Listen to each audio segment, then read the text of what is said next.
Ah, look, I can't even see what's going on. I don't know. There you are. Welcome to another edition of Unchained with me, Paul Gomez, and Dylan Moore, aka hardest working kid in comics. there you go. That works a little bit better. So we got another episode this week. It is our Thanksgiving special, which is a pre-Thanksgiving day. Before we bring in our very special guest, we're going to talk about our sponsor, Geek Out. You gotta be that loud? Yes. Okay. Run to the hill to pay the bills, that's what I say, and tell everybody about our sponsor. That's Geek Out in Burleson, Texas. And Mansfield. Their second store. That's a great place to be if you haven't ever been. It's one of the biggest in the DFW Metroplex. It's huge. It's got tons of gaming tables for you to go to. An amazing amount of tabletop games, statues, Dungeons and Dragons, and paints. And plushies. That's right. Geek Out in Mansfield, Texas. Burleson as well. Check it out. Without further ado, we want to bring in our special guest, and that is Andrew Davis. How's it going? Yo, thank you for having me. I'm super excited because I'm not usually on this side of the table, so it's interesting. So thank you for having me. I really appreciate it. I don't get many interviews, and I'm happy to be here. So what's up, y'all? Yeah, you say in Texas, right? We're glad to have you. It's Texas. We're glad to have you, and like I said, this is our pre-Thanksgiving show, and we wanted to do something a little different and open forum. So yeah, I comb my hair. Yeah, that is different, isn't it? No. It's very unique. It looks better. New haircut over there, hair combing over here. Things are changing. Getting ready for that new year.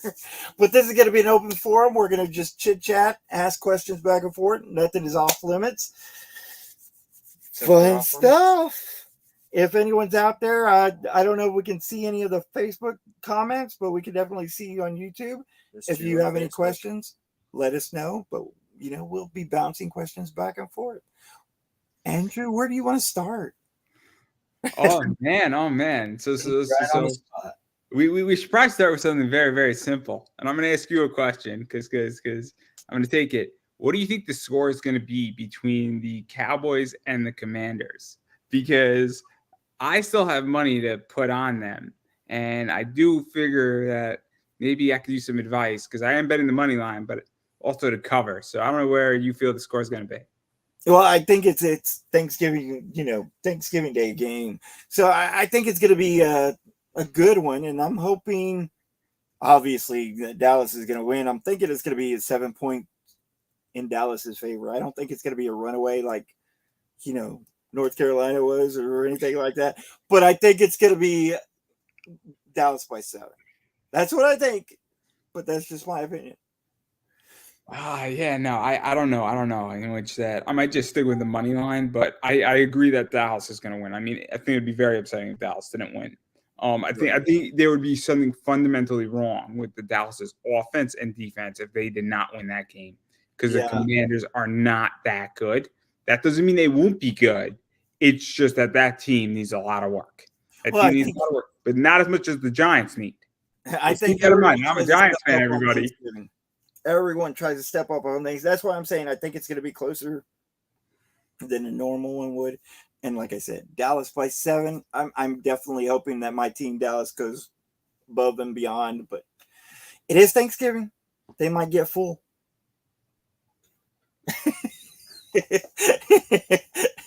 Well, let me put it this way. If Dallas loses, I won't back your next project. No.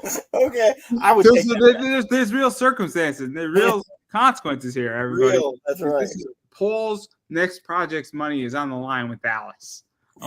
This is commitment by Paul here. This is commitment. No, I would put money on Dallas. Definitely. I would too. In all seriousness, but yeah. So that's a nice, easy one. Let's get into a nice, hard one. Let's talk about the page rates because this is the big thing that's going around. I don't know if you've seen this or not, but there's a page rate scale that's been going around, and it's kind of drastic.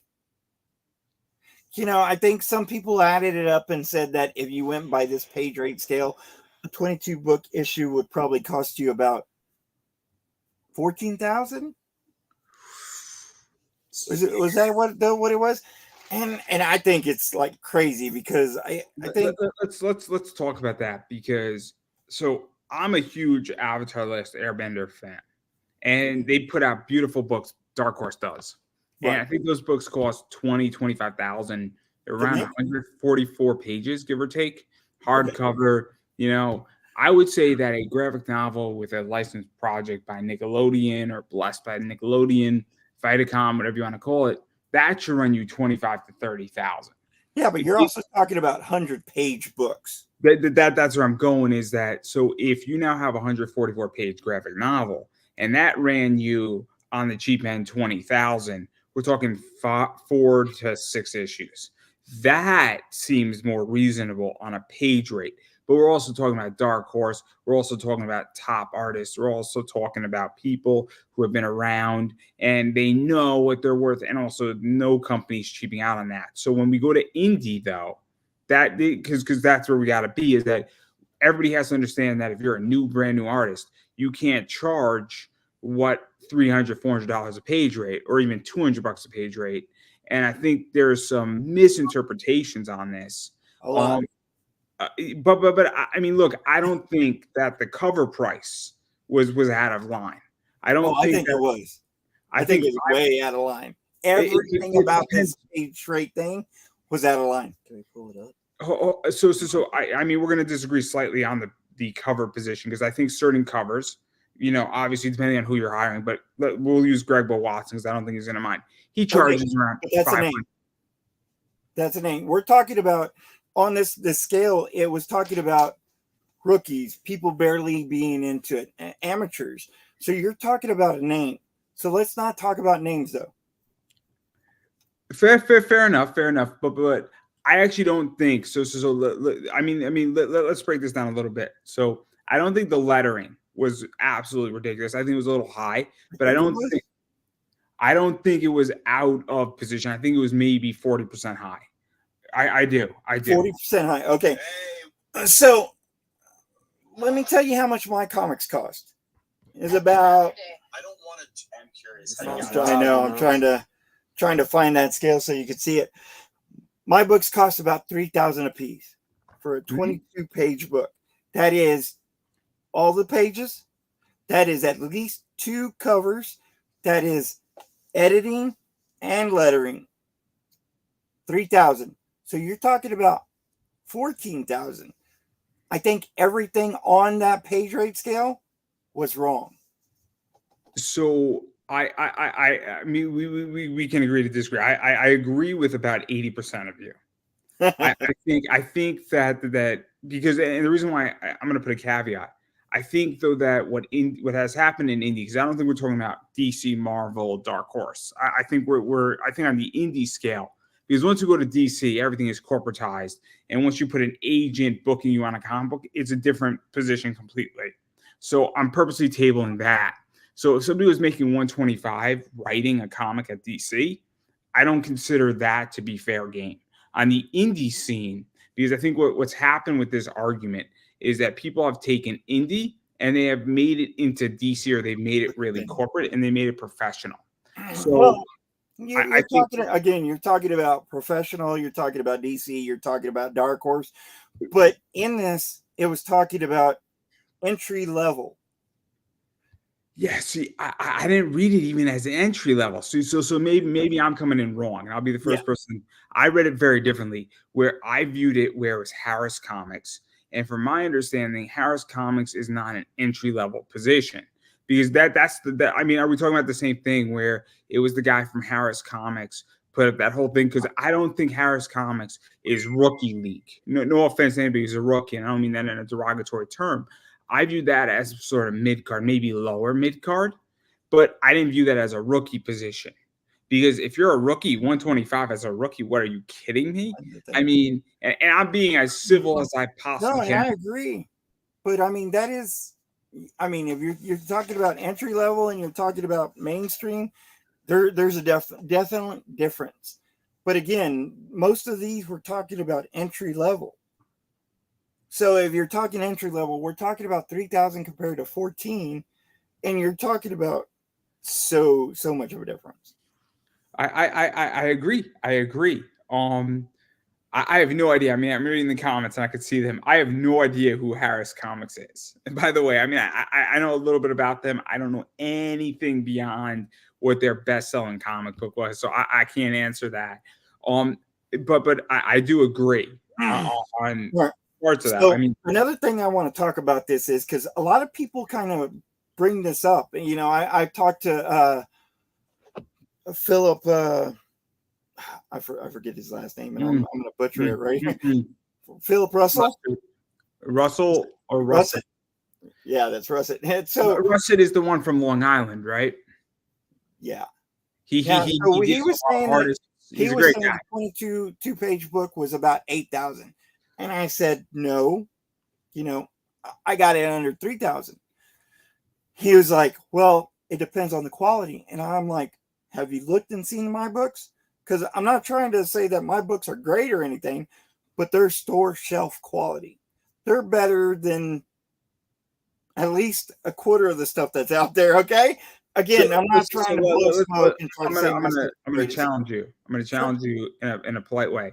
I think if you estimate your book costs, is that I think 3 to 6 on an indie book is reasonable, all things considering. That I understand that's a wide range. Ideally, I think if you're putting out a book, it should be 3 to 4,500. I really think is a fair estimate. Where it says, "Look, I feel more comfortable paying for 4,500." I think that if somebody on the indie scene paid 4,500 for it, I don't think you're out of line. Obviously, you want to get it as cheap as humanly possible, just from a business standpoint. And again, I am especially starting. But if somebody says, "Look, I spent 4,000 on my book," I'm not going to beat you up over 1,000 in the right. And again, jumping from 3,000 to 8,000 with Philip's book to me was drastic. Jumping from 3,000 to 14,000 on this pay scale is way drastic. I agree. If you're a brand new creator, you should think about things realistically and see what's out there. Don't just jump to the first artist that you can and pay them whatever they ask. You know, there's one thing that's to be said to bargain. And also, sorry to interrupt, but I think this is the problem that sometimes people have, is that you as a individual have to understand that you can't go. You have to make business decisions. This is a business discussion first and foremost. So do you agree or disagree? Dan Barlow talks about 3 to 4, 5, and then a cover for 5,000. So I'm saying 3,000 overall. My pages were about $100 a page. So for 22 pages, that's 2,200. Yeah. And then you still got 800 for the editing. Included in that 800 is the lettering. Included in that 800 is the at least 1 or 2 covers. So let me ask you a question. Are you referring just to the production of the book, not the printing of it? Because those are 2 separate components, in my opinion. No, I include the printing if you're under 100 quantity. If you're over 100, it really depends on how many you're printing. So, do you understand my argument though, and why I bring this up? Because I think when we talk about book production, there are 2 schools of thoughts right now in Kickstarter. There's producing the product and building out the product, right? So that's cool. Somebody says, "Look, my whole book from covers, 3 covers, $3,000, 3,500, cool, right?" And then you say it's going to cost me X to print the book, and I'm not an expert. I'm not going to go pontificate. Well, and it depends on how many you run. It depends on the quantity. Fair enough. I'm clarifying a position where I haven't produced the book, so I have no idea about printing. So I'm not going to go let's put printing aside. But in all honesty, if we're touching on the subject, if you wanted to just fulfill a starting Kickstarter, 100 books would fulfill it. That would be included in the 3,000. Like if you wanted to print 1,000 books, you're going to be looking into a different rate. So that might go past the 3,000. But again, that's a different variable. If you want to add advertising, which is something that I want to talk about later, if you want to talk about stuff like that, that's going to be extra added on to that. But we're really just talking about the production of the book to the point where you can actually have a few copies in your hands. 3,000. That's where I was going to go with this anyway, is that I obviously so if you're 3 to 4,500, that to me is the same range, right? When you go up to 8,000 from 3,000, that's a big jump. If you said, look, I hired a top artist and I understand what I'm doing and that I wanted X and I wanted whom, and great, I paid $5,000 for it. I'm not going to beat you up because you made a business decision. I make plenty of those all the time. But if you're starting out, you should take into consideration what your minimum cost is to produce a good book. Now, whenever I started out, I did want to get a big name. I went out there and I started talking to some people, and one of the artists that I was talking to said my price for a cover is $1,005, and I took that into consideration. But I didn't have a book that a lot of people knew. But I'm going to challenge. There's a difference between going out for a cover and your interiors. There's a big difference between those two things. Oh, yeah. So I'll throw something out there. There is a business play when you go and get Greg Bo Watson. And I love Greg Bo. I have a good relationship with Greg Bo. Full disclosure, I have a good relationship with a bunch of artists, just on a personal level. And I understand Greg Bo's value. And I have no problem when I want to cover from Greg Bo to do something. No problem. If he's $700, done deal. No questions asked, because I understand his name. I understand the trust, and I'm also knowing that he's not going to F up my book. That makes me go to bed at night nights, right? So now, again, I'm buying what I feel makes me feel comfortable. I have no problem paying a premium for that. But when you're looking at interiors, and I want to table the cover thing for 1 second, and feel free to challenge me any which way. When you're looking at interiors, you got to remember, you got to pay for 22 pages, everybody. It's not one, it's 22. And here's the scary thing. Here's the scary thing. And you hear this from a lot of people. Starting out, you don't know if you can trust that interior artist, and they have to be around for the entirety of it. You hear this over and over and over again. Well, I paid for 5 cover or pages. I paid for 10 pages, and they stop. So that's wasting money. Let me tell a story. I'm going to ask an open question. How comfortable are you me naming names, or should I avoid that? Because again, this is open. You want to name names, you're more than welcome to. Right. So I'm going to tell a story here, and I may or may not get some criticism for it, and I will personally take all the responsibility for said issue. Ryan Cummings, I don't know, he did a book called Fever. I'm sorry, what'd you say? I was saying I agree with Matt in there. Streaming everything and talking about those number one covers. Those covers do sell. But go ahead, go with your interior stuff. I was just swallowing. But Ryan Cummings did a book called Fever. It was a graphic novel, and what he said in a video, and I just kind of called him out a little bit on it, so I have no problem admitting all the problems. If he sees this, great. He's more than welcome to come on my show. We could talk about the issue. In fact, I would encourage him to do so. I'm an open book, everybody. So if you got a problem with me, let's just hash it out. Let's fight it out. Let's figure it out. And I'm sure we're going to shake hands at the end of the day. Except me and Paul. We're going to bro fist. Much better. But anyway, what happened with Ryan is he did a book called Fever. Then it was a whole graphic novel. He did about 8,200, I want to say, on Kickstarter. 8,200 for a full graphic novel, 120, 140 pages is not enough. That's just a fact. It's tight. Let's leave it at that. Instead of challenge me, feel free to challenge me later on after I'm done. But what happened is that he said his artist ran away with the money and opened up a tattoo shop. So obviously there's other things with that story. I'm more than happy to go into that, but I don't think it's relevant to my point. Is his artist ran away with the money is the point I'm trying to make. Right. And so now,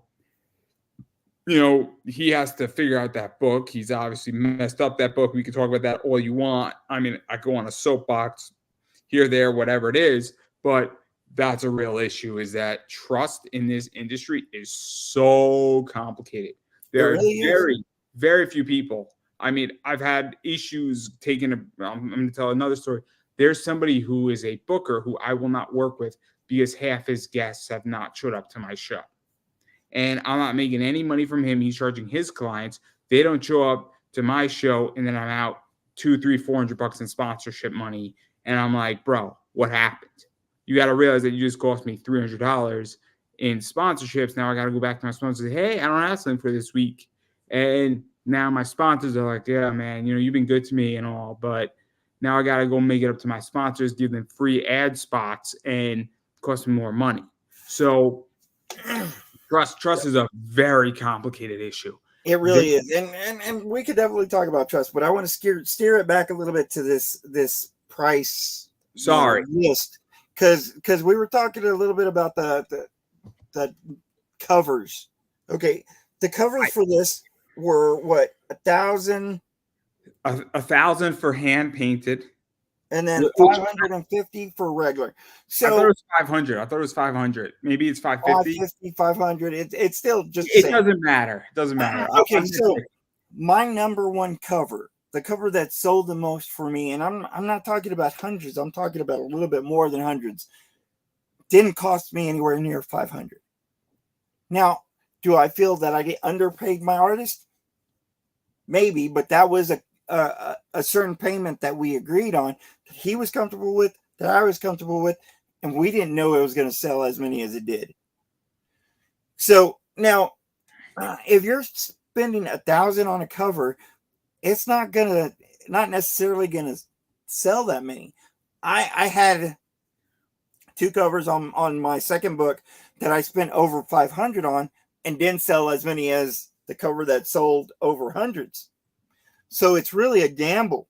Yes, it is. And then on top of that, you have to worry about them getting it in on time, because if you're going to run a Kickstarter, I'm gonna challenge you slightly on that. You have to worry about that with everybody. So yeah. I don't think price with getting people their covers in on time is a fair position. I don't think, because I think that's, if you have 6 covers, you have to worry about all 6 people showing up. I don't think price necessarily dictates that problem. I think that's a different problem collectively. Well, and here's the thing though. So one of my artist friends once told me, the way you get into the mainstream is to do good work and to be on time. So if you're in the indies and you're not hitting your schedules, then it does become a problem. If you have a schedule and you're putting out stuff on Kickstarter, and let's say I was going to start my Kickstarter in December, all my interior work's done, and I'm just waiting on my covers. Don't you think it's going to affect my Kickstarter? And what if I got money put into promotions? Like, let's say I was paying you, hypothetically, $10, okay? And I say, Andrew, that's a little cheap. Okay, let's say I'm going to pay you 1,000. And then I say, Andrew, it's a little better. It's a little better. I'm going to do my Kickstarter in December, but I don't have my cover because my artist is late. So it all adds up. I agree. And as a brand new creator, why would you want to put so much money into something that might not be there? Let me tell you how I feel. So I haven't done a book, but when I look at a book, obviously I have a very different privilege than other people do. I'm the first one to say it. I interview a lot of people. I have a lot of contacts. That's what he's talking about. I'm sorry. What am I talking about? Oh, Matthew Cole's in the comments, and he's saying it's a price list for Marvel. That wasn't Marvel or DC. That was a different company. That was Harris Comics. That was Harris Comics, and that was talking about entry level stuff. Again, I read it differently than you do. I don't know if it was entry level. I don't know if it was mid card, lower mid card. But I'm willing to digress. I'm willing to surrender the point. Because I read it very differently than maybe somebody else. Maybe I read it quickly. I'm more than happy to admit that I could be wrong completely on that. Find it. You're gonna find. Yeah, my son's gonna find it to pull it up.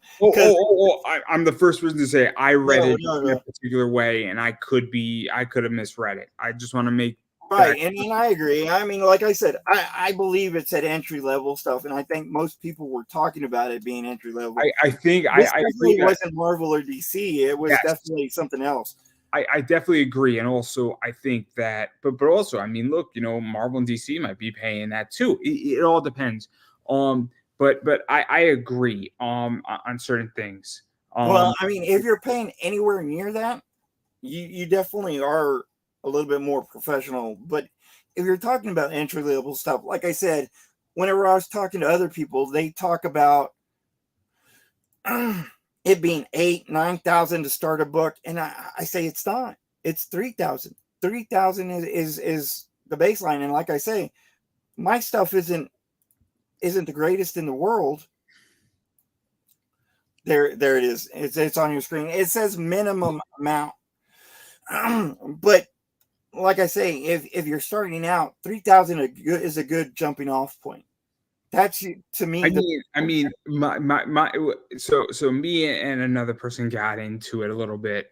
And this is what I said is I said, look, if you want to own it as a company, you have to pay more for it. It's just the way it is.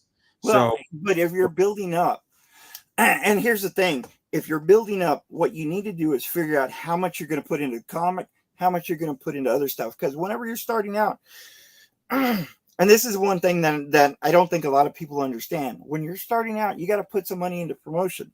You got to put some money into your cons. You got to put some money into this other stuff. Now, if you put 3,000 into your comic, how much are you putting into your promotion? See, let's actually talk about this because I think I'm a big proponent of this. So there are two things that every creator needs to understand, or every person who does a comic. You either buy your way in or you earn your way in. Me and Paul have a very good relationship. Hopefully I'm not disclosing anything too inappropriate. Me and Paul have known each other for at least 2 years now. Yeah. At least. So if Paul needs something from me, hey Andrew, I need an interview. I'm like, yeah, Paul, I got Tuesday open. You in for it? But somebody just reached out to me, and I'm not gonna say who it is. Person's nice. I'll happily have them on. But I just ended with Sia Ohm and Joe Brusha in 2 separate interviews. And I'm like, man, I just ended really strong, and I don't feel like compromising my ending. There are maybe 10 people right now in the world who I would compromise my ending on season 4 for. 10. And I'm going to say something very professional. Paul, you are not one of those 10, no offense. But there are 10 people, and me and Paul have a very good relationship. But there's only 10 of those people in the world right now. But when Paul needs an interview and it's March, he's like, yo, man, I've got no traction. And, bro, I'm getting screwed over hard, and I need some media. I'm like, oh, dude, when you got it. If Paul needed an interview on a Saturday, I would give up my Saturday for Paul. Right. Because Paul has earned his way in. There are other people who I'm like, you really need an interview in December. I don't feel like doing it. You want me to compromise my ending? It's $20. Right. And so this is where it goes to promotion, is that cool. Let's say that you don't want to pay $20, but you want to pay $5. Great. I can mention you in a live read. I could do a weekly live reads for you if I'm active. And most of your interviews and whatnot are pretty much free, right? There are some people out there that do charge, which me personally, I don't find anything wrong with that. If I need to get an interview and I haven't waited the appropriate time, if my campaign is in January and we're in December now, I expect to pay a few dollars because I didn't book it 4 months in advance. If I'm on my vacation, so let's say I'm in Virginia Beach, right? I'm probably going to go to Virginia Beach, maybe May, and I'm going to be taking a week off. If you want an interview, I'll do an interview. But if I'm in Virginia Beach, you're damn sure you're paying for it, because that means that I'm on my vacation that I take once a year. And if you really need it and you want that week and you 100% need it that week, great. But also now what's happening is that I'm saying, cool, great. This is when we're talking about promotion and stuff. Matthew Cole's got this question, how do you make it into direct market? Because it's nickel and dimes. I was trying to get into diamond and I almost did. And whenever I almost did, I said, I didn't expect a penny. I think we talked about this. I expected to make money on the back end off the LCSs and the signings and whatnot. I take a very different approach. I think that you say screw the direct market, because we COVID has changed it all, right? Well, and I agree that COVID's changed it all, but there's money to be had if you're going into LCSs, doing signings, doing conventions, and another thing is doing store variants, because these are big, huge things. So that's where you make your money, I feel, on the direct market, not from the publisher themselves. There's two things about store variants. If you are with a publisher, the way you can make real money is actually printing or bringing a book to a publisher for print. Right. So this is where this gets really complicated. Is that if I have a book that's with a publisher, I might want to put in the contract, hey, I get $20, or I get 100, or I get $200 for every store variant I bring to you guys, because you might be able to make more money than anything else. And the thing about is you're now signing up. So we'll use a good friend of mine, or maybe not a good friend, but a friend and a good person, Travis. Travis Gibb brought a lot of store variants with Granite State Punks to Scout. And I'm sure Travis made money on some of that, because when you're bringing 19 or 20 of those to Scout, they didn't have those stores before. And I'm sure Travis got taken care of, or it wasn't Scout, it was Band of Bards. I'm sorry, it was Band of Bards. So he brought, I think, like 20. And so that's a big deal. And so if you have a book and you are bringing money, and look, I'll throw it out. I mean, we could talk about somebody else. I mean, if I brought advertising to a show, I deserve a piece of what I brought to that show. So I deserve 10% off the top if I brought you an advertiser. And if every single month I'm bringing you $100 advertiser, I deserve at least $10 out of that advertiser. I agree. So here's the thing about that, though. With each publisher, it's different. You need to hit me up for January, by the way, John. You have your book launching. Sorry. Each publisher is different, and whenever you do story variants with publishers, it really depends. Going into that, talking about the contract and how store variants are in, that's an important thing that new creators need to know about. Because I know whenever I was going into a deal with a publisher that was going to take me into Diamond, that was one of my key questions. How are store variants dealt with? Do you mind if we do Kickstarter on our own books? These are stuff that you need to ask publishers before you get to it. Now, there was a question that was brought up.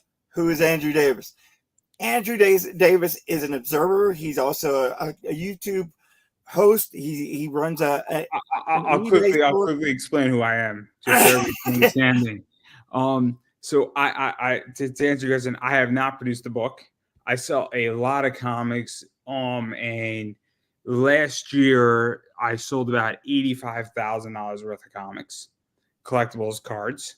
I run a show called Conversations in Pop Culture. I've been doing that around for about 4 years. Before that, I ran a show called Pop Anime Comics Lounge. And so collectively, I have interviewed over 700 people involved in comics, wrestling, cosplay, pop culture, adult entertainment, authors. And obviously, I run a business that is very centric to this. And I'm very, very much well aware of the industry, both on an indie level, and I am buying tons of comics. In the last 9 months, I probably bought about $30,000 to $35,000. Now this is only an hour show, so let's get that.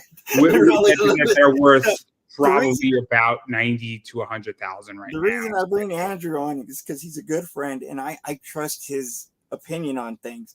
I think he's got a unique way of thinking about that. You did have a guest on. Now, I told you I was going to bring this up.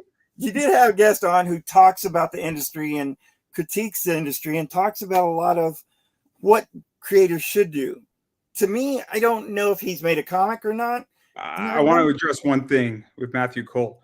I don't think anything offensive. It's all good. I'm glad to meet you. I don't know who you are. If you have a comic, I would love to speak to you. It's nothing personal with me. I'm more than happy, and I love questions, and I love being challenged. So, but anyway, continue, Paul. Let's talk about who I had. What was it, 2 weeks ago? 2 weeks ago? Yeah, you had a guest on who I don't think has had a comic out there, and he gives a lot of critiques and telling people what to do and how they should spend their money. And you mean a hot take? That's what you mean. I trust your judgment because I know where your background is, and I see what you're doing, and we've talked a lot. I don't know what he gives to the industry, and I'm kind of wondering. So let me explain what happened, right? I thought it was really interesting, his position. Go on. And so let me give some background if you don't mind. He put a position out there saying hot take. So he said, it would be better to spend potentially to spend $4,000 on an influencer than to put out a comic book or print a book.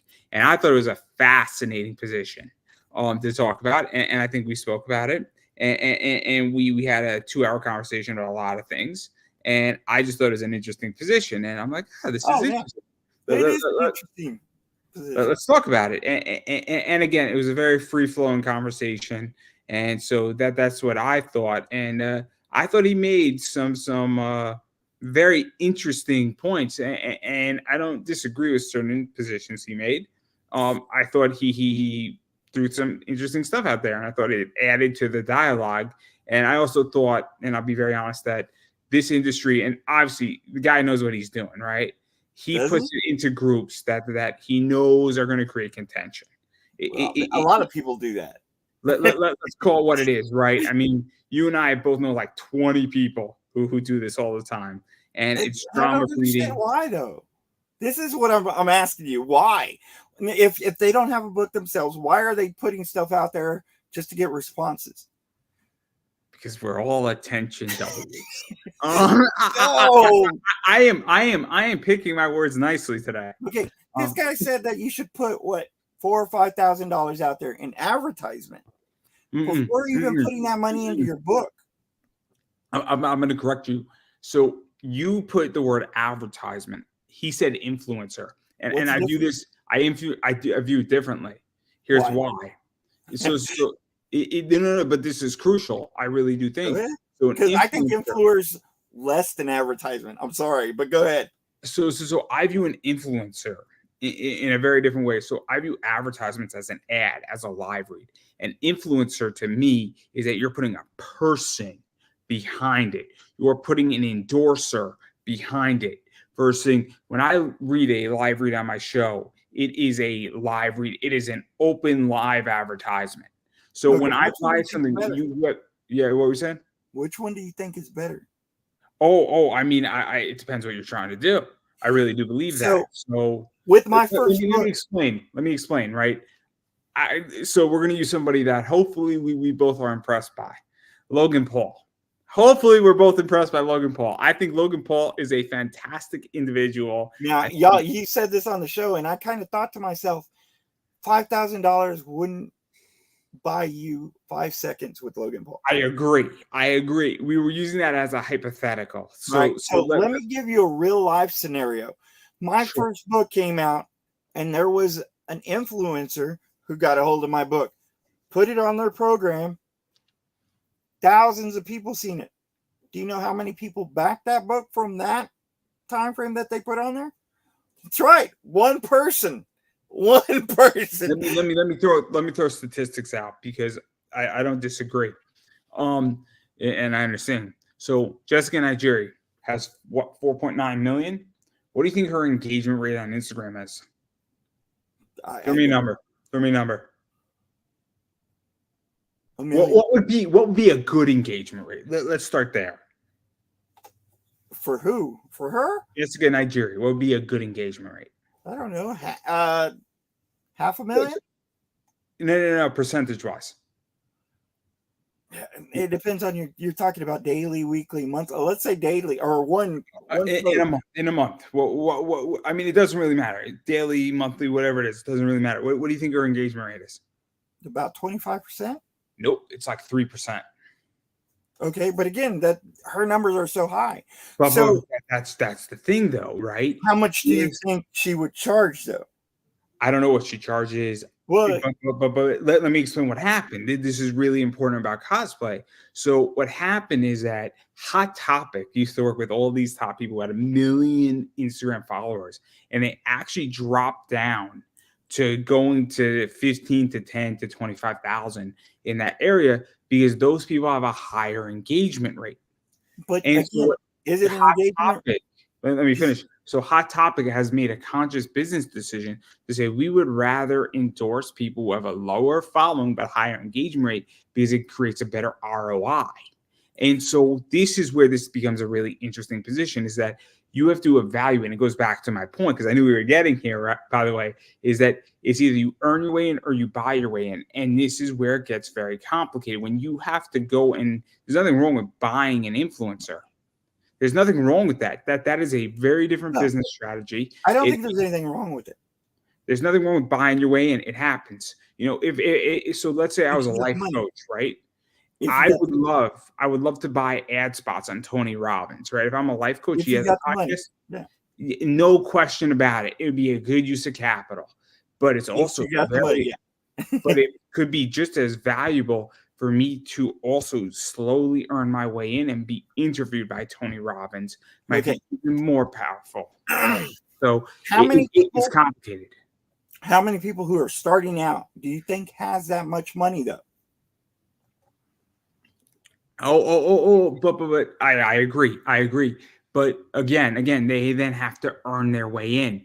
And this is where this goes with me. So if you want to earn your way in with me, I got a great idea. Hey, Andrew, I love what you did with Paul Gomez. I got a book. Man, can I send you a digital copy of my book? Can we hang out? Yo, I love what you do. I really appreciate it. I'm going to share it on my wall. All of a sudden, because here's what happens in my industry, right? Here's what happens. Because I got a book. Can I come on your show? That's not earning your way in. That's basically saying, hey, Andrew, I get that I seen you around, but I just want what you do, and you share it in 60 groups and you push it out like crazy and you cut the interview off. But if we're steering back to what he said, he was saying the $4,000 for the influencer as opposed to putting it into the production of a book. No. He didn't say the production of a book. He said printing a book. No, it was production. It was printing. I'm pretty sure it was printing. It was prior to making the book. No. I don't think the conversation from what we spoke about was definitely talking about printing. He might have put a different post up, and I can't speak at that, but I don't have it off the top of my head. And if somebody wants to go find it, be my guest.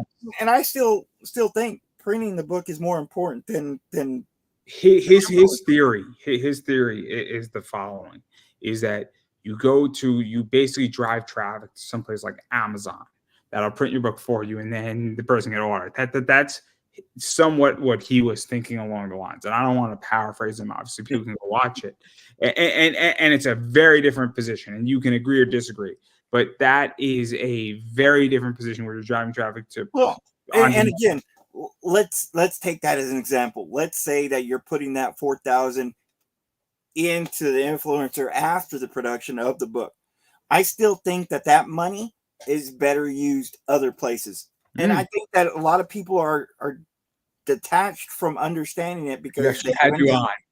Should have had you on. This is the mistake that I made. Clearly, I think that 400 would be better at going to cons. That's a fair point. That's into fair point. Like stickers, fan art.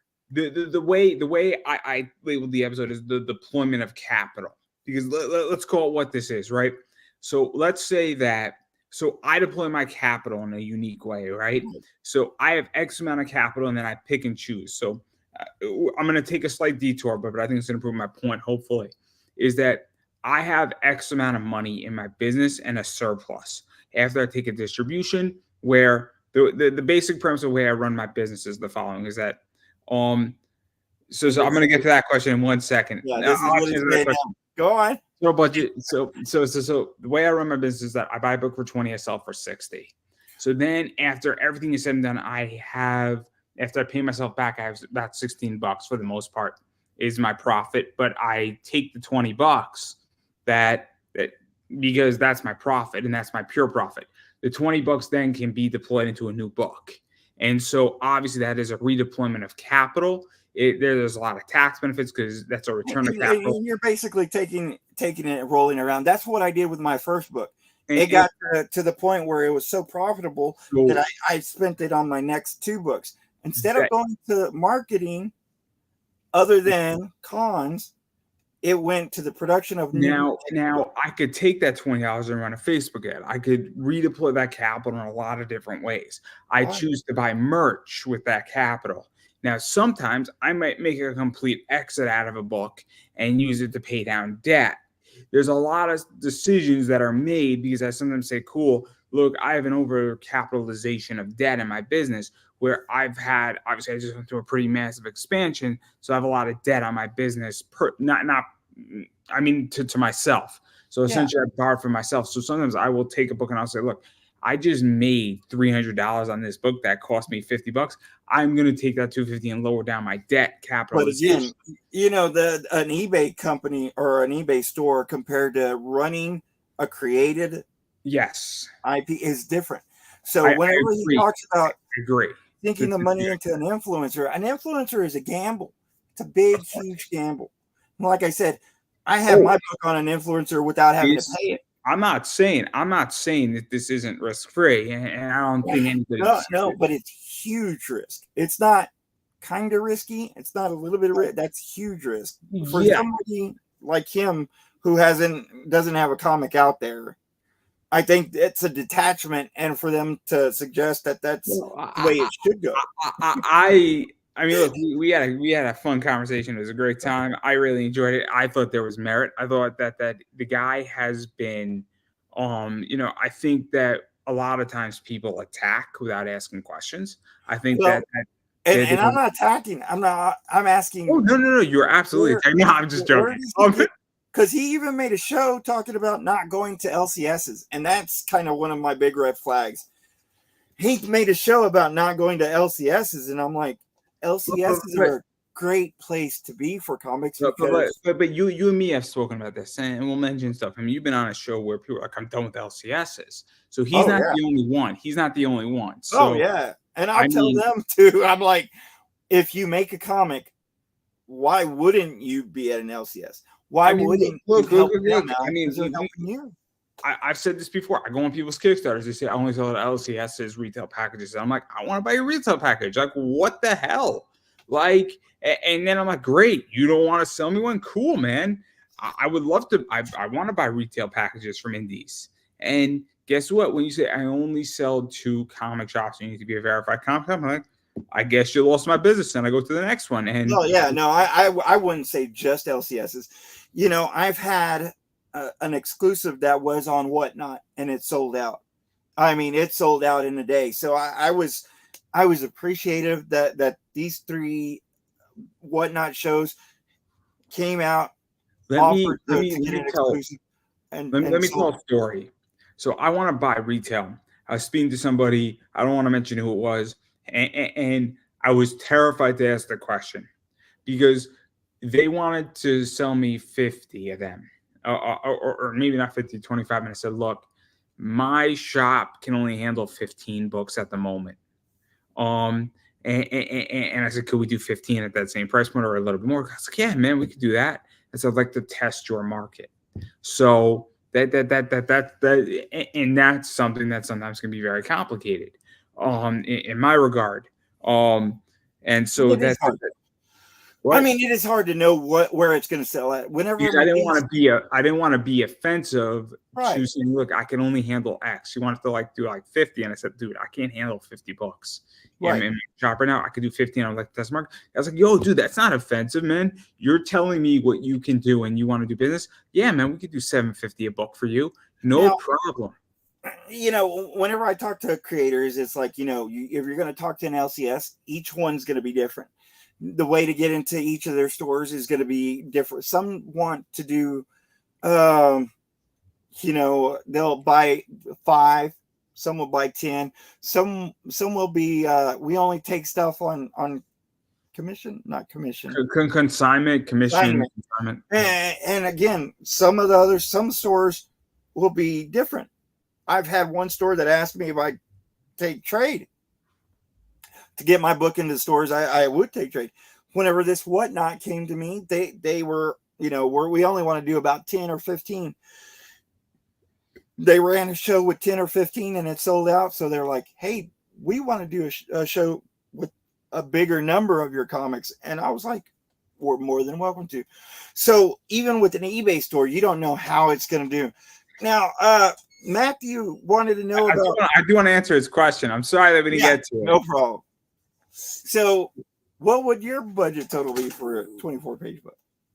Okay, so if I was to do a 24-page comic, production, printing, promotion, Probably on promotion, I would probably spend $300 at the most, and that's on the high end. I would probably take a free promotion, but also I'm slightly different than everybody else, where I think you have to, just bother people, and you got to start 9 months early. I think promotion on that realm, I think promotion is going to run you $300, and it might not run you the way you want to run it. It might be that you send everybody whose show you've been on a free comic. It might be that, because guess what? If somebody sends me a free comic in the mail, says, "Hey, Andrew, what's your address? I'm going to take care of you." I'm probably going to hit you up so many times a year. You're probably going to be on my show 3 or 4 times a year minimum. It goes a long way when somebody sends me a cover A for free. So your $300 might not be spent the way you think it is, or it might be, "Hey, buy me a coffee," right? Or it might be, "Hey, you know what it is? You hit me up at the right point. You hit up 70 shows and 40 take you, and it's going to take you a little bit of elbow grease." So promotion is probably going to be 0 to 300. Printing, I have no idea on printing, but that depends on number. But if you're offset printing, it's also different, where if you're printing 3,000 copies of your book, that's going to be a different position. So and I'm not an expert on that, so I'm not going to comment on that. And also it all depends. I mean, if you're going in states and you want to be real American patriotic, you're going to spend more money if that's your core value, and you want to stay in the United States and you want to keep it homegrown, you're going to have to spend more money. Homegrown, brand new artist, somebody who has done a few comics, might be spending hopefully around maybe 70 to 80 a page at the high end, all completed. If you want to keep it really homegrown and you want to pay high end, maybe 50, maybe 30. Ideally, I would say I would feel comfortable producing a book at 3,500, maybe $4,000. If you're keeping it more international, you might be looking at more like 3,200, give or take. And then that's excluding covers. With covers, if you're going with artists who are international, they're going to take less money. It's just a reality. If you want a big name on there, like a Greg Bo Watson, you're going to be spending a little bit more money. So Greg Bo, I think, is like 450, 500. Keith Garvey is around that price range. So if you want those big names, you're going to be spending the money, but you might get higher returns. So ideally for me, minus printing, 4,500 is where, for a brand new issue 1, no name, where you should be. And then if you did 10,000 or more, you should probably be more at about 5,500, $6,000, maybe 7,000. If you did 10 grand, and if you've done it 3 or 4 times after your 3rd or 4th 10 grand campaign, you should be at 7. If you're growing from 10 to 12 to 14, you should be in that 6,000, 7,000 range. So let me ask you this: a brand new creator on Kickstarter, how much do you think they're going to pull in? First book, 22 pages. It depends. But on average, ideally, they should be aiming for 3,500. They should be trying to get 3,500. That is pretty high. I was listening to. This is why I say that, though. I think that you have to come in with a strategy. Obviously, I said aiming for that. But ideally, I mean, because this is where the debate comes in. Should you set your goal at 500 and then let the algorithm take over? If you should, Ben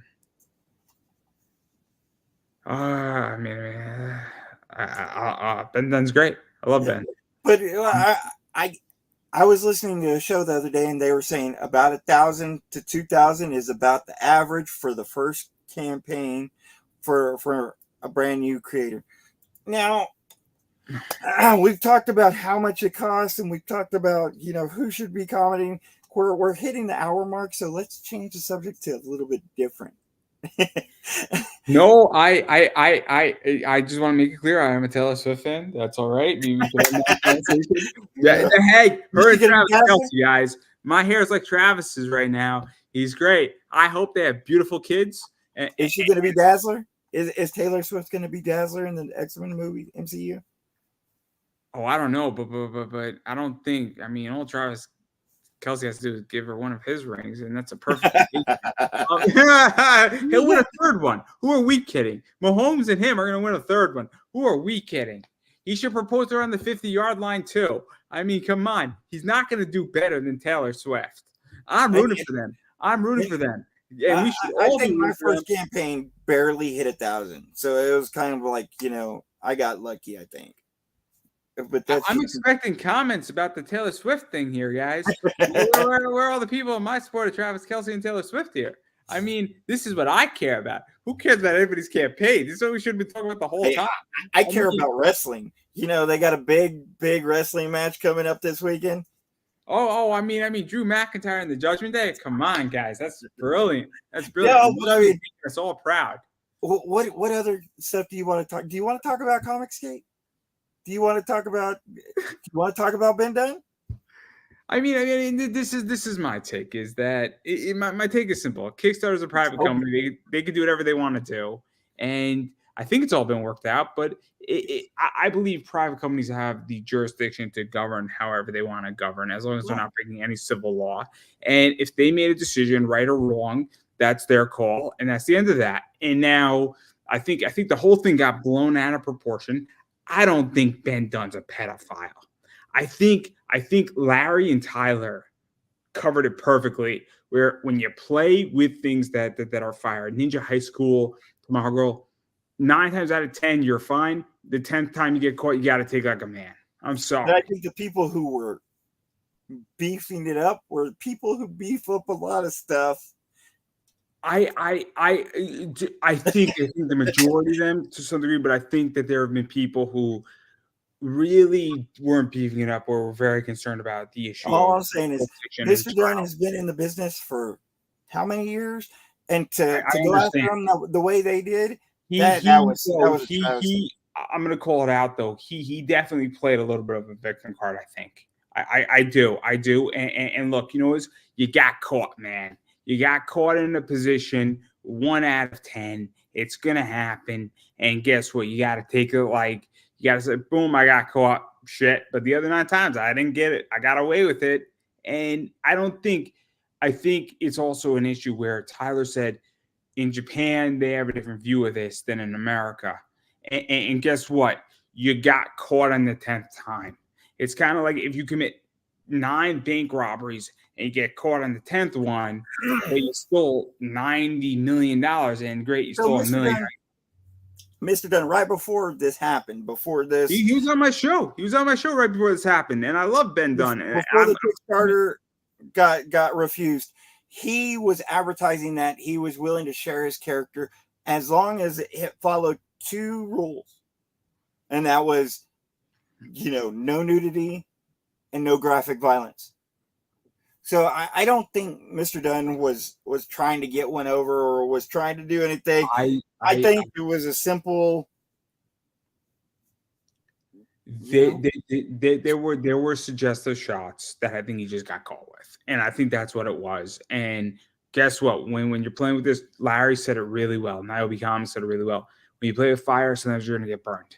And I'm paraphrasing Niobe Comics / Larry Higgins a little bit. This is the one time he got burned, and it happens. Guess what? That's what it is. He got caught, and it happens. I get caught in circumstances all the time. Sometimes, every once in a while, I cross the line. Guess what? I get a flag. It happens, and you take it and you move on and say, okay, it happens to me on eBay all the time. They don't like me selling Z-rated books. Okay, guess what? I got a bunch of Z-rated books. They flag a book every once in a while. I get a 3-day suspension. I take it. I say, motherfucking H. And I'm like, God, and I'm purposely picking out. Honestly, like I said, I think what was brought up was just not needed to be. I think it was blown out of proportion. Don't get me wrong. To go after somebody who's a mainstay in the industry like Mr. Dunn. He got caught. It's simple. It's simple, guys. Anyway, what other subject that, like I said, only tonight, I will answer any questions about anything. So if you want to ask a question, now's the time. I don't know, man. I will say whatever you want.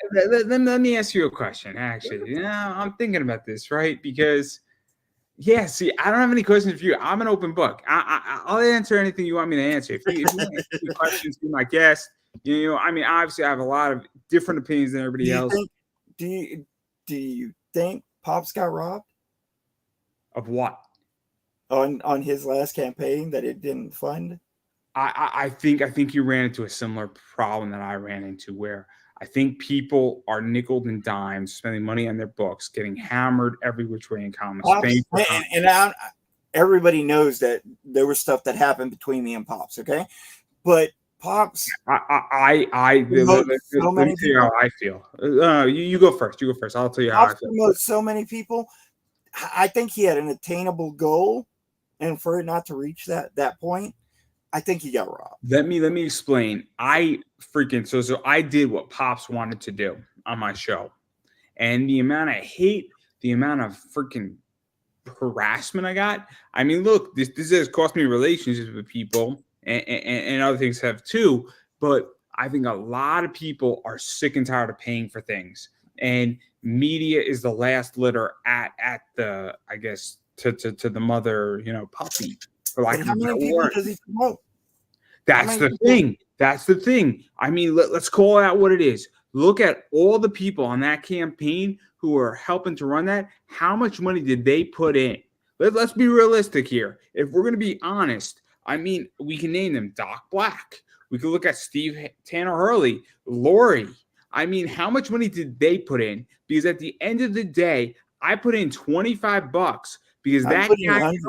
Let me explain why I appreciate Pops. Pops introduced me to John Crowther, who got me the Bushwhackers on my show. You don't think indirectly I am not thankful for Pops. I threw $25, didn't even balk at it. Look, whether I bring a show or not, I'll throw him $25 next time he runs a campaign. Absolutely. I mean, the fact that he promotes so many people and they don't give a fucking damn about him. I mean, this is the problem. It's the same problem I ran into. I've been running my show when I ran my campaign. I mean, this is real personal. When I ran my stuff, you know how many people I've interviewed before that, and you know how many people gave a fuck about me? Sorry to curse, because I mean, in this industry, like I said, you need to help other people out, not just yourself. And guess what? A lot of people don't. Look at what's happened to my show. My show has become exclusive and not an open forum. It's become gate capped, and people talk about that. And congratulations, everybody. Honestly, if I was Pops, I would keep my whole network, and I would say, you're not bringing a damn show to my network. And look, I don't know if he got robbed, but I think this is a wake-up call where it's because the same people who he promotes aren't there covering his ass. And you know, is whether you agree with him politically, his position, how he does things, how he runs his business, if he's helped you and got you over a stepping stone, you could throw him $10. I don't know if I'm going to bring him a show. I don't know if I am. But he's helped a lot of people. And like I said, me and him weren't exactly on the best of grounds a while back. But again, I hope he sees this position of mine, because look, I don't know. I don't bring the show. But nonetheless, what else do you want to talk about before we get to the close of the show? Oh man, see, I'm an open book. What do you want to know about me? That's the whole point, is that I am an open book. I don't need to know anything about you. I know everything I want to know about you. I do. He wants to know about Pokemon.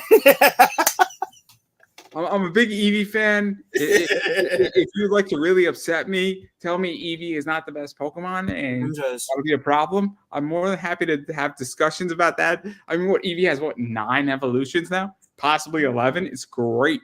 I mean, Eevee is the best Pokemon. You got Jolteon, you got Flareon, you got Vaporeon, Umbreon, Espeon, Leafeon, Glaceon. You got all of them. It's great. It's absolutely fantastic.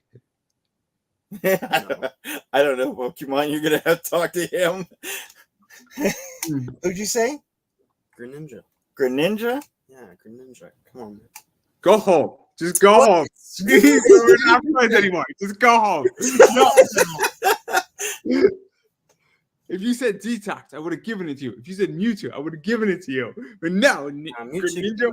Like, who's Greninja? Who cares about Greninja? Next thing he's gonna say is that Ash Ketchum should not have been a champion. That's what's going on next. It's all there.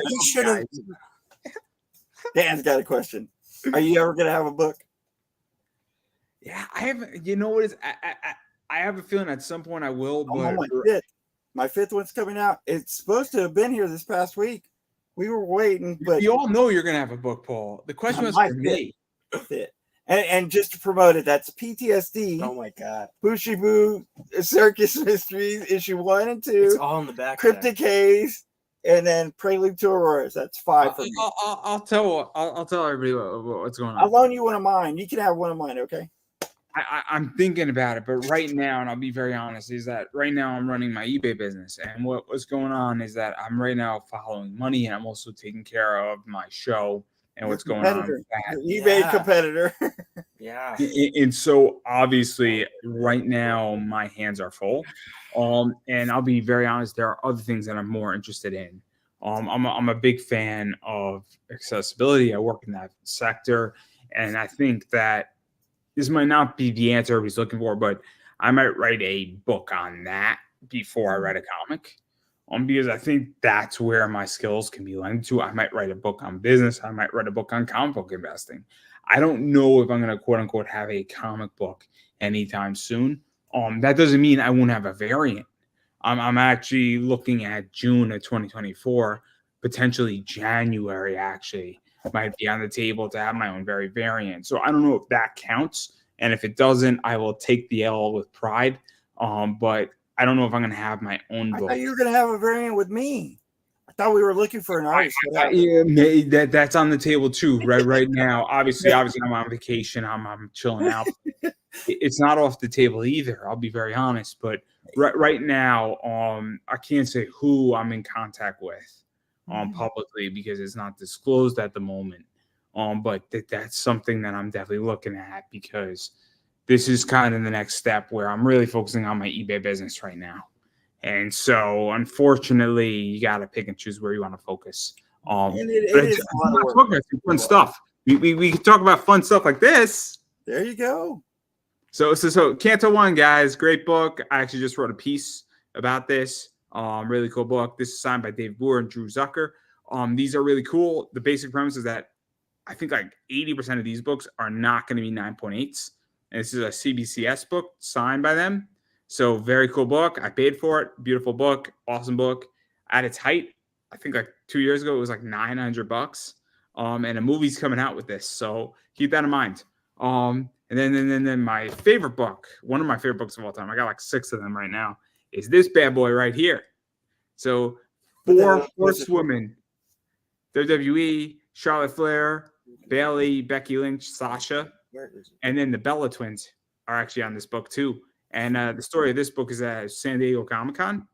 And you had to buy the book. You entered into a raffle. And if you won the raffle by Mattel, all 6 of the women would have signed it collectively. Oh, wrong one. So really cool book there. What did you say?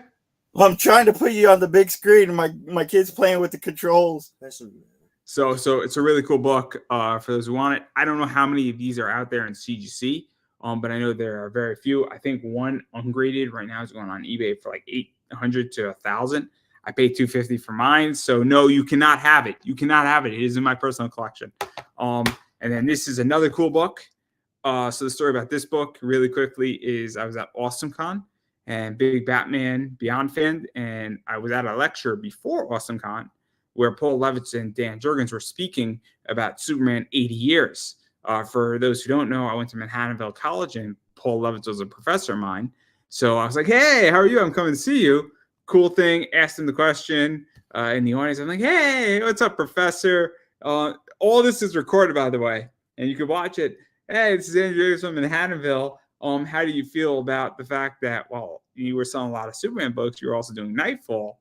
And a very cool question for Paul Levitz. And then I wound up seeing Dan afterwards. They were doing a signing. And at AwesomeCon, I saw Dan, and he was doing a signing. And speaking to CGC, they were 45 minutes late to witness the book.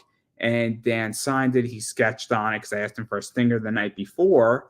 And he sketched on it. CGC was like, yo, Dan doesn't usually sketch. I'm like, but if he does, you're going to document it. He's like, yeah, I'll document it.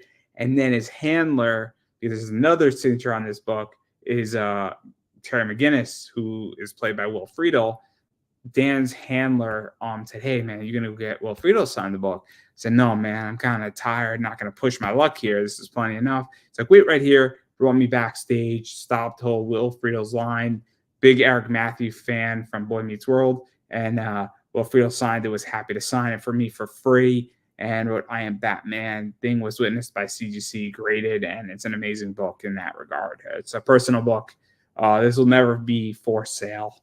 And then obviously I am a huge John Cena fan, and so I bought this book. This is a version by Tate's, and I bought this book off of eBay, and it is signed by the greatest of all time, John Cena.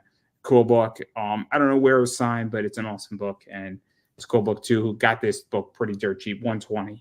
So a John Cena signed comic book by Tate's for $120. Can't go wrong. And then I bought a second one of those for another 100, and I actually bought that second one for $118. I sold my second one for $260, which paid for both of them. So yeah. And those are some of my favorite things. And then I have a baseball card that I like to show too that I actually just pulled. Luckily, it is a Trey Turner, World Series Trey Turner, and this one is 12 out of 23. Pretty low grade number. Really cool. Trey Turner is a great player. Awesome Phillies. I'm a New York Mets fan, so technically I should not have this card. Pulled it out of a pack. Really cool. And I actually showed this with Joe Bruscia, who is Zenoscope, and really cool position. So yeah, that's what I do. So that's kind of my stuff. That's who I am. But again, if anybody wants to challenge me, feel free to challenge me. Paul, you can challenge me on anything you want. Anything you want to know about me, Paul.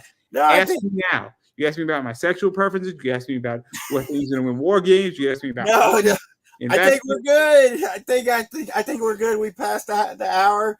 We're gonna go ahead and close this up. Like I said, this is that one show that I was gonna open everything up. If you had any questions, I know you are okay to take questions from me as well. We had a great show. Like I said, I could talk to you all the time. So we'll do this again soon. We're always talking, chit-chatting, and debating stuff. I'm an open book. So is there anything you would like everyone else to know if they're watching this, how to get a hold of you? Yeah. So I am Pop Anime Comics on Facebook. I'm Andrew Mecca Davis on Facebook. Twitter is Pop Anime Comics. Instagram is Pop Anime Comics. YouTube is Pop Anime Comics. And again, if you got a comic book, you want an interview, you are more than welcome to reach out to me. And if I have time, if I have room, if I find your book to be interesting, obviously I'm on vacation right now, so I am taking only 10 people who reach out to me. And I'm sorry to say this, if you're not on my list in December, nothing personal. But in January, I am looking for interviews. So I'm more than happy to consider anybody and everybody. But I will say this, actually say, hey, I got a book launching in February. This is my book. Here's the premise. Give me some details, because that's probably going to get me faster to where I want to be. And the faster you explain what you want, the faster I can answer in any fashion, yes or no, or maybe so. But yeah, no, I appreciate when people watch me. I appreciate when people reach out to me and everything of that nature. And then eBay is Pop Anime Comics Collectibles. And if you're looking for rare books or weird books or cool books, I got you covered. So that's everything I got. And if you want help with your, making money in the stock market or comics or investing in comics, I got you too. So hit me up. Awesome. And who are you? You forgot? Yeah. Hardest working kids in comics on eBay. Feeling more? Yep. All right. That's my name. Got anything else Are to you say? sure it's not Colton? No, it's not Colton. He's in the other room. Oh, you're right. You're right. My name is Paul Gomez. Again, this is Unchained. If you have any questions about comics, let me know. I can try to help. If I don't have that answer, I'll help you find an answer. Again, I'm Paul Gomez 790 on Facebook, Instagram, and Twitter. Usually on Facebook. If you're just having a bad day, reach out. I'll be glad to chit-chat, talk to you. It's okay to not be okay. Just don't live there. Paul Gomez 790, Facebook, Instagram, and Twitter. Have a happy holidays. Great week. Thank you.